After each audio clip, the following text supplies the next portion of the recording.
most of us should come up with the same answers. That's why I'm so adamant about this. Swiss American Trading Corporation, folks, 1-800-289-2646. 1-800-289-2646. No obligation on your part. They're going to send you a free newsletter. Read it. You'll like it.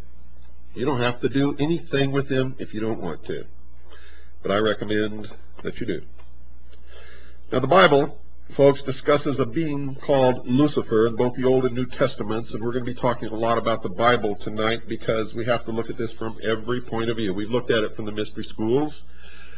We've looked at it logically. We've looked at it historically. Now we're going to look at it from the Bible's point of view, but not strictly from the Bible's point of view. But you need to know this. The Bible discusses a being called Lucifer in both the Old and the New Testaments. Other names for this creature are Satan and the devil. One of the first explanations of just who this being known as Lucifer is found in the Old Testament in a book written by the prophet Isaiah, who wrote around 740 BC. He wrote that Lucifer was created full of wisdom and was perfect.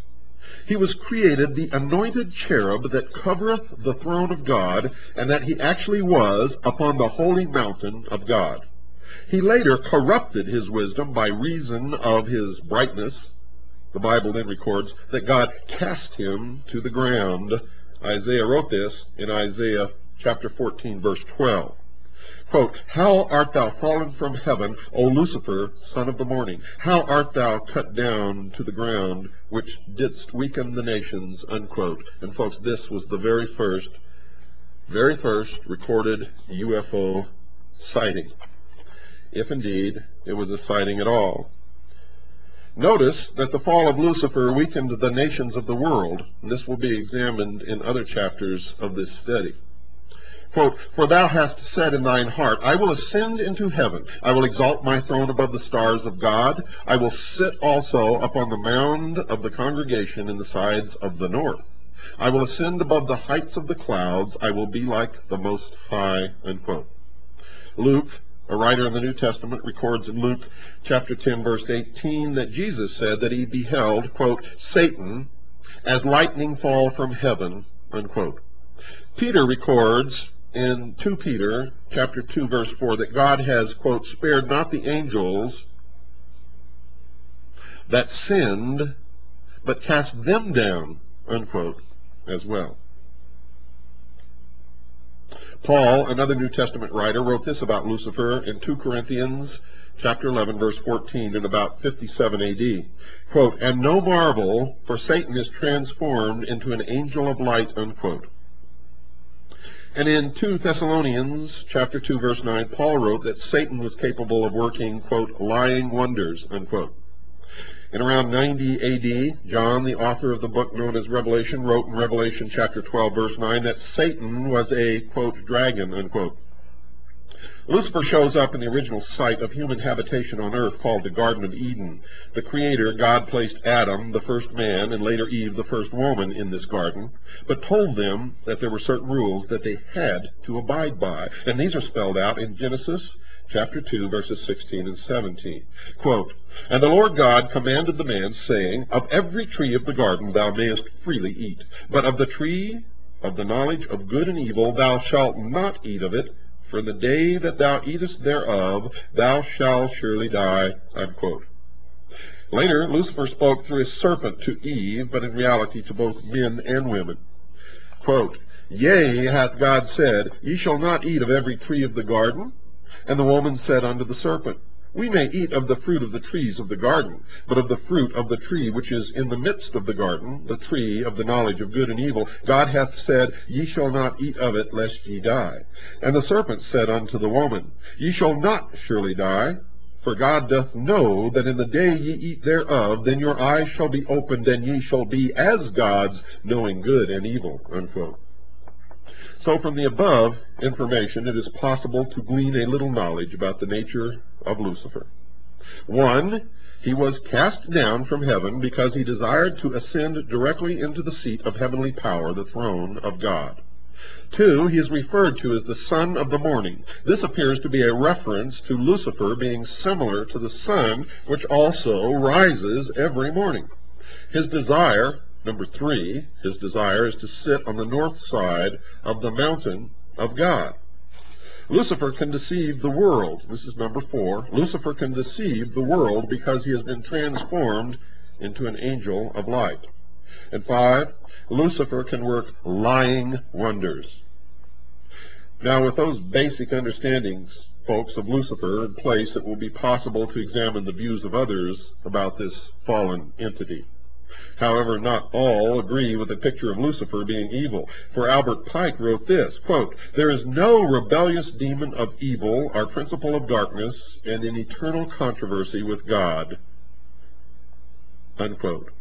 In fact, Mr. Pike believes that Lucifer was not a force of evil, but could be a force for good, and he wrote this in Morals and Dogma, which I forgot to give you yesterday in the bibliography. That's another one. Write it down, folks. Morals and Dogma by Albert Pike. Morals and Dogma by Albert Pike. He wrote this in Morals and Dogma, quote, "For the initiates, those initiated into the true secrets of Masonry, this is not a person but a force, created for good, but which may serve for evil," unquote. To further amplify that belief of Mr. Pike's, it becomes important to quote a letter that he wrote on July the 14th, 1889, to the 23 Supreme Councils of the world. Judging from the contents of this letter, it appears that Mr. Pike was attempting to tell the leaders of the various Supreme Councils all over the world that they were to know that Lucifer was the secret god of the Masons. This letter clearly indicates that he believed the position that Lucifer was a god who had come to earth for the good of mankind, and he wrote this, quote, "That which we must say to the crowd is," presumably Mr. Pike meant that the crowd was all of the non-Masons, of the public at large. "That which we must say to the crowd is, we worship a God, but it is the God that one adores without superstition," unquote. So it appears that one of the purposes of this letter was to advise all of the top-ranking Masons that they were to concoct a story that the Masons worshipped the traditional God, so that none could ever accuse them of worshiping a cherub, a nun god, by the name of Lucifer. In other words, they were to deny that Lucifer was their god whenever an outsider was smart enough to break through all of the secrets and figure it out. Well, of course, folks, they're sworn to secrecy. They have to deny anything about the true secrets of their order. I mean, what kind of logic is this? That's plain as the nose in your face. You must understand that when you ask a Mason a question about Freemasonry, he's going to tell you a lie because he is sworn to secrecy, and he is sworn by blood oaths. And I know that by the time they've reached the 32nd degree, they've taken at least 32 different oaths swearing them to secrecy. Minimum. So, you should know this already. Now, let's continue, but I'm going to go back and read that part over. It appears that one of the purposes of this letter was to advise all of the top-ranking Masons that they were to concoct a story that the Masons worshipped the traditional God, so that none could ever accuse them of worshiping a cherub, a nun god by the name of Lucifer. It's very important. In other words, they were to deny that Lucifer was their god whenever an outsider was smart enough to break through all of the secrets and figure it out, as I and many others have done, as a Ralph Epperson has done. So the secret inside the Masonic order is that Lucifer is their secret god. Any non-Mason today who attempts to explain to any of their Masonic friends or relatives that this is the secret inside the lodge will be met with an instantaneous denial. Every Mason, whether they know the secret of the lodge or not, will obviously deny the accusation because they must. Mr. Pike continued, quote, "You may repeat it to the 32nd, 31st, and 30th degrees. The Masonic religion should be by all of us initiates of the high degrees maintained in the purity of the Luciferian doctrine," unquote. You see, Albert Pike at that time was at the head of all